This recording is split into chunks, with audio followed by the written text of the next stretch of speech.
آقا سلام به روی ماه همتون. من خاطره ایرانمنش هستم، با کانال تاک تاک این کورین در خدمت شما عزیزای دل هستم. این ویدیو همونطور که مشخص از کاورش اسامی کشورها به کره‌ایه. خیلی از کشورها توی کره به همون شکلی که ما میگیم تلفظ میشه، یعنی هیچ فرقی نداره. من سعی کردم کشورهایی رو براتون بیارم که حالا یه مقدار فرق داره، به زبان کره متفاوته. کانال رو حتما سابسکرایب کنید دوست قشنگم و جذابم، و اینکه اگر ویدیو رو پسندیدید قلب پایین رو بزنید و لایک کنید. با من همراه باشید.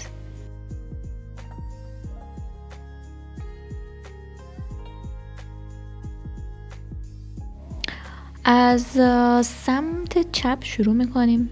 کشور آلمان که به کره‌ای میشه توگیل توگیل توگیل توگیل آلمان. کشور دوم ایتالیا که میشه همون ایتالیا ایتالیا ایتالیا ایتالیا. انگلستان یونگوک یونگوک یونگوک انگلستان. سه کشور بعدی آمریکا میگوک میگوک میگوک. چین جونگوک جونگوک جونگوک جونگوک چین.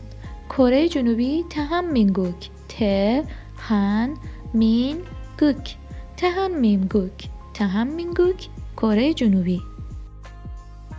خب همینطور که من دارم میگم شما با من حتما تکرار کنید که تو ذهنتون بمونه. خب کشور بعدی ژاپن ایلبون ایلبون ایلبون ژاپن. ترکیه توکی توکی توکی ترکیه. و ایران هم که میشه همون ایران.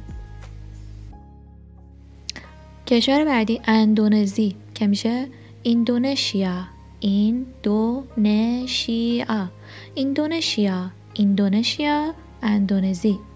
هندوستان ایندو ایندو هندوستان. اسپانیا سپین سپین سپین سپین اسپانیا. همونطور که میبینید خیلی راحت حتی تلفظاش، پس حتما بعد از اینکه این ویدیو رو کامل دیدید یه بار دیگه برگردید و برای خودتون تکرار کنید همراه با منی. کشور بعدی روسیه روسیا روسیا روسیا روسیه. پرتغال پرتغال پرتغال پرتغال پرتغال. کشور بعدی یونان کریس کریس کریس کریس یونان. بعدی فرانسه فرانسه فرانسه فرانسه فرانسه فرانسه. کانادا کانادا کانادا کانادا. استرالیا هوجو هوجو هوجو استرالیا. ونزوئلا پنزوئلا پنزوئلا پنزوئلا. بعدی برزیل پراجیل پراجیل پراجیل برزیل. آرژانتین آروهنتینا آروهنتینا آروهنتینا آرژانتین.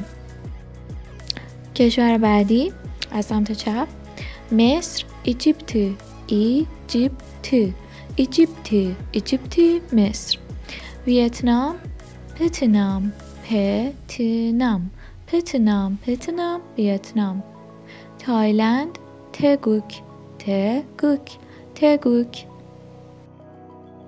تایوان تمان تمان تمان تایوان. فیلیپین فیلیپین فیلیپین فیلیپین. سنگاپور سینگاپور سینگاپور سینگاپور سینگاپور سنگاپور. کشور بعدی مالزی مالزیا مالزیا مالزیا مالزیا مالزی. عربستان عربیا عربیا عربیا. و در آخر کشور کره شمالی بوکان بوکان بوکان بوکان کره شمالی. مثل همیشه رسیدیم به آخر این ویدیو که در رابطه با کشورها به کره‌ای بود. امیدوارم یاد گرفته باشید. تمرین یادتون نره. بیشتر کشورها همونطور که گفتم به زبان کره زیاد فرقی ندارن با ما، پس حتما اینو تمرین کنید. کانال رو سابسکرایب کنید و لایک ویدیو یادتون نره. عاشقتونم. ممنون از اینکه من رو حمایت میکنید.